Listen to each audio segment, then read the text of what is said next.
In New Testament times, if a man wanted to marry someone's daughter, he'd have to go and have a personal discussion of this matter with the potential future father-in-law. This discussion could have taken place between the future groom's father and the future father-in-law, or it could have taken place through a matchmaker. And when they would get together, there would be two specific things that they would speak about. Two things that they would make sure they find out. The first thing that they would do is they would speak about the family's status, each family's status. And the future father-in-law would almost never allow his daughter to marry somebody from a lower social status group.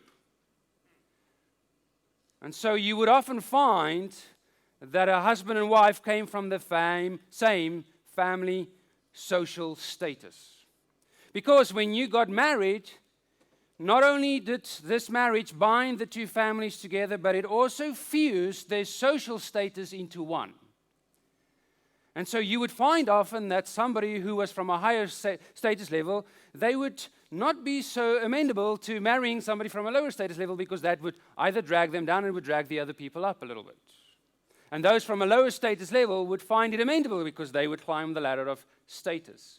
So the first thing they would discuss is each family's social status. The second thing, which is related to it, is that they would discuss the dowry, the price.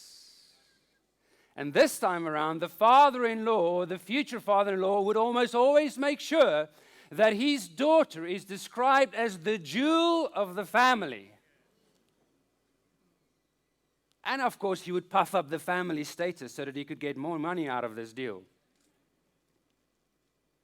In the New Testament, throughout the New Testament, we find references to Jesus as the groom. And one of these references we find in the book of John. If you have your Bible, you can go to there. John chapter 3. Is this reference to Jesus, our groom. Jesus, the groom, and what this means to us. John chapter 3. You know John chapter 3 very well. Why do you know John chapter 3 very well? Because you know verse 16. If you don't know verse 16, you haven't been to Sabbath school. You should know verse 16. For God so...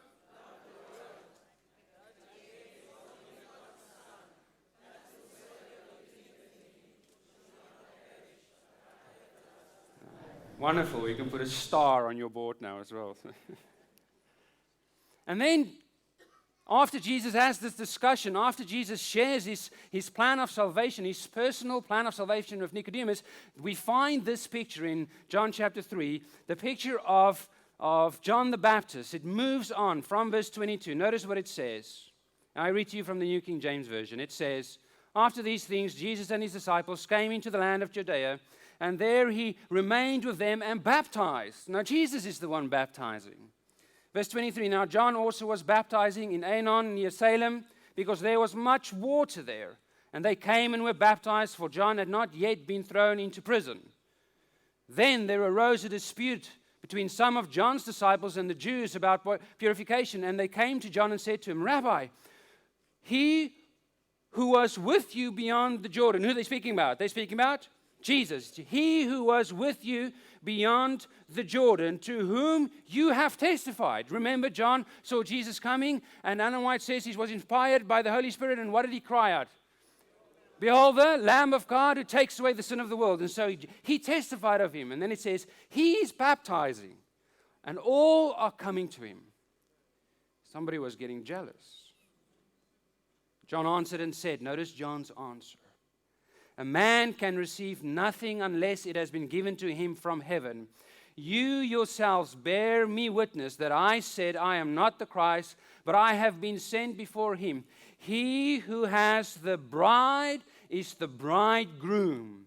But the friend of the bridegroom who stands and hears him rejoices greatly because of the bridegroom's voice." And notice what he says, "Therefore this joy of mine is fulfilled." complete. So John is standing there and saying, my joy is complete. Why? Because I have heard the voice of my friend. Can you imagine we would be able one day when we see Jesus come, we get to heaven, we can go to John and we can say to him, we know what it feels like. We know what it feels like to hear Jesus' voice. And John says, this is my friend. My joy is complete. But he refers to his friend as who? As the bridegroom who has come for his bride to pay the price. Now let's put this in perspective. I love my wife. I was a student when I decided to ask her to marry me. I feel sorry for her because I didn't have much money. And so I decided to buy the ring, and I hid it in the room. It was a very cheap ring.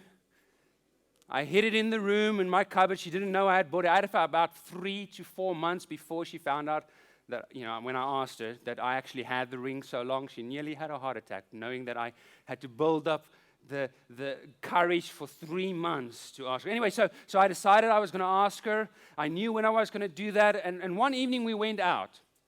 We decided to go out for the evening. We went to a specific mall in the beautiful town of Cape Town there in South Africa. And as we went into this mall, there was a jewelry shop open.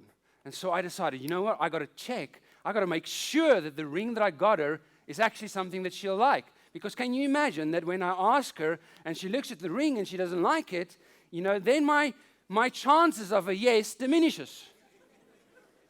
This was my reasoning. And so we went into this jewelry shop. It was a late Saturday night. We went to this jewelry shop. It was open. It was open. And so as we walked in, I realized why it was open. Because people like me cannot afford it. And so we walked in, and they had this display of rings in the cupboard. And I started on the one side, and I could see there is just no ways. I don't even know how somebody in their right mind will be willing to pay that price for those rings. And I started walking down because I noticed as you go down to this side, it gets cheaper. And as I went down to this side, I got to the end and I realized there was no ring here that was of equivalent price to what I had bought. But I found one that looked similar. But my wife was stuck on that end. And so I dragged her. Come, Laura. What do you think of this one? And she looked at it, and she looked closer, and her nose was pretty much against the glass.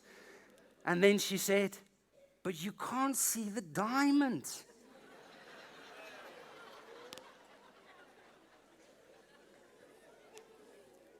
Well, that was a very good test of whether or not we were going to get married that evening. But here's the thing. That jewelry shop was open.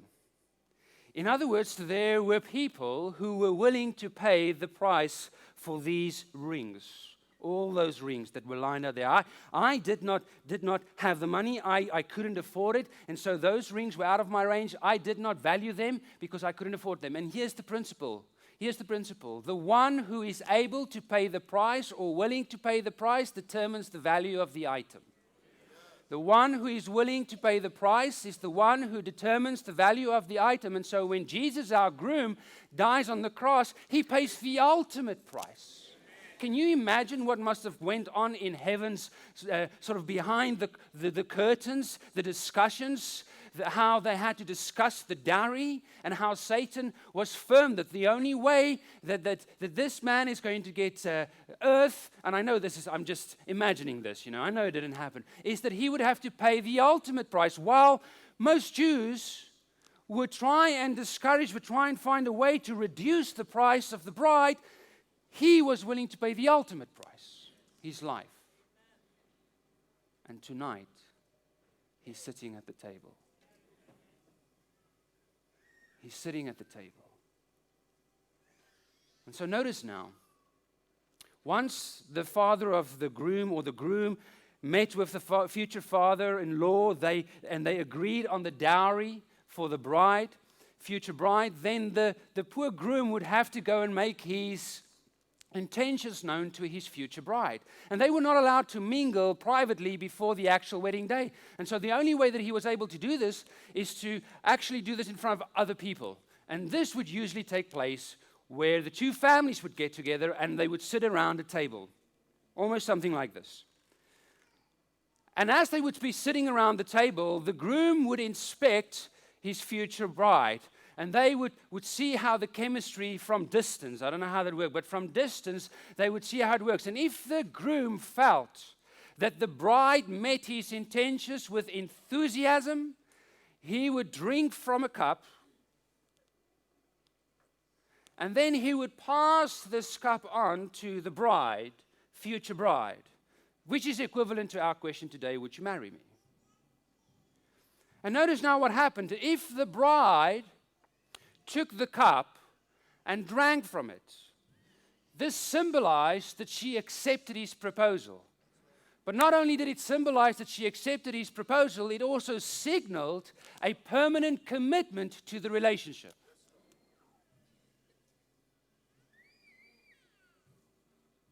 And two social statuses are fused into one. Oh, but I'm not worth it. I'm not worth. I'm of no such value to God, to Christ. I disagree. I disagree. If I had to ask you what value this note is, and you had to say to me it is £10, you would be correct. All right? You with me? All right. What would be the value of it now? It's still, unfortunately, £10. It hasn't grown. What would be the value of it now? Ul's keeping an eye on this.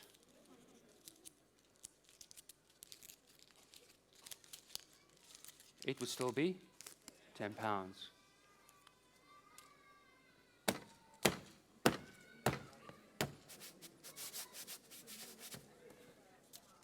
What would be the value now?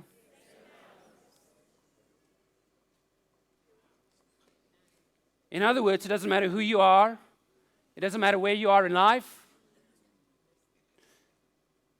Your value is determined not by what you wear, not by the car that you drive, not by the shoes that you wear, not by the house that you live in. Your value is not determined by the letters in front of your name or the letters behind your name. Your value is not determined by your gender or your physical or mental ability. Your value is determined by the one who was willing to pay the price for you.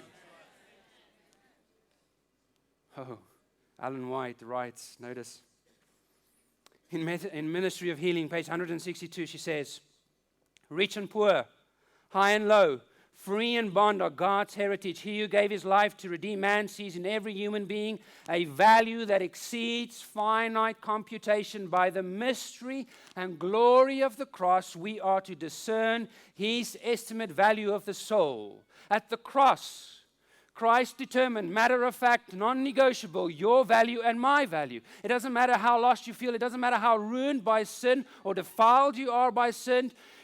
God values you and I more than even those who had never fallen. And so he took all the riches of heaven, all the riches of the universe, he laid it aside, and he came and he paid the price for you. And this evening he's sitting at the table. This evening he is inviting you and me, like that groom, into this relationship, back into this relationship. Some of us have moved away from it, back into this relationship. He's asking us to recommit or to commit. He's asking us to drink from the cup that he drank. Well, what did he drink? You remember this story in Matthew chapter 26. If you have a Bible, go there. By now you should know because we've already read out of it if you have a Bible. Matthew chapter 26. You remember the story in the Garden of Gethsemane when Jesus was there on his knees pleading to God. Notice what it says from verse 37 there in Matthew chapter 26. And he took with him Peter and the two sons of Zebedee, and he began to be sorrowful and deeply distressed. Then he said to them, my soul is exceedingly sorrowful, even to death. Stay here and watch with me. He went a little farther and fell on his face and prayed, saying, oh, my Father, if it is possible, let what? let this cup pass from me. Nevertheless, not as I will, but as you will. Verse 42, again, a second time he went away and prayed, saying, Oh, my Father, if this cup cannot pass from me unless I drink it, your will be done. Verse 44, so he left them, went away again, and prayed the third time, saying the same words. 3 times that night, Jesus prays about the cup of sacrifice. And the very next day, he drinks from it. The very next day, through acts of mockery, they take a crown of thorns and they embed it in his forehead so that the blood would start running down. And they take that whip with pallets so that when it strikes your back, it would rip the skin out, and they beat him almost to death. And if that wasn't enough, they then took that cross and they loaded it on his shoulders. By now, he is not able to bear the weight, and as he falls, they find Simon of Cyrene, and Simon of Cyrene and Jesus, they walk to the place of the skull. And there, they take nails, and they hammer it through his fingers, his hands, through his feet. But that wasn't even the worst. What was more painful is when Jesus uttered, my God, why have you forsaken me? And in that moment, Jesus and his Father were separated. And he shed his blood. He shed his blood. And in shedding his blood, God gave his life. You nailed him there. I nailed him there. It's our sins. It's our earthly pursuits for earthly value that has nailed him there. But he loves you and me so much that he was willing to pay the ultimate price. You see, there is no other way but the way of Jesus. There is no happiness, there is no life outside of Jesus. There is no other way but through Jesus. And that night he paid the dowry and he drank the cup the next day. And this evening, that cup is in front of you and me. My question to you is, will you take it and drink? You see, when that cup passes between the bride and the groom, it symbolizes a willingness to share wholly in each other's life, to share in the good and in the bad, to share in the suffering and in the joy, to lay down your life and to take up your cross. That is why we are now able to understand when it comes to 1 Corinthians chapter 10, verse 21. It makes sense now when we read it. It says, you cannot drink the cup of the Lord and the cup of demons. You cannot be partakers of the Lord's table and of the table of demons. What's Paul trying to say? Paul is saying, you cannot be betrothed to 2 grooms at the same time. You cannot celebrate a consummated wedding at the wedding table of 2 different grooms. You cannot drink of 2 different cups at the same time. And so this evening we are invited to come and drink at the table of Jesus, the one who was bruised, beaten, cursed, and died for you and me because you are of infinite value. Your status has been skyrocketed to infinite value. And we're sitting at his table, but the problem is that many of us want to drink from another table at the same time. A table of another guy. At his table, you are invited to come and do whatever you want to do. You are invited to live a prideful life, to live a life of earthly immortality. But you know what? When your number is up, he will turn around and tell you, you have to pay the dowry yourself. But tonight we are invited to Jesus' table. We are invited to his table where he admits when we drink of his cup, we will share wholly in his life, in his joy and in his suffering, in his love, in his compassion, in His kindness, in His goodness. We will share wholly. And when our number is up, Jesus, our groom, steps forward and He says to the Father, Father, I paid the price for him. Father, I paid the price for her. And Father, I will not drink from another cup until I come to fetch them.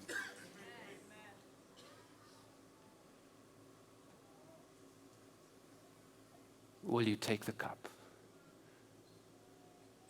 and drink from it tonight? We are at the table of Jesus tonight. We're invited into this beautiful covenant where we are able to recommit. We are able to commit if it is your first time. We are able to enter into this amazing experience of love and compassion. Yes, we will also share in His sufferings, but in our suffering, we will find strength, we will find character, we will find perseverance, and we will find hope. And at this table, we are brought time and time again because Jesus knows that we will fall and fall again. But His grace is sufficient, His mercy is great. And so time and time again, if we come back to the table, if we are faithful to His table and we remain there and we drink from His cup, He is faithful to forgive and He will shower us with His blessings and His mercies more and more and more and more. So I implore you, I plead with you this evening. Drink from the cup.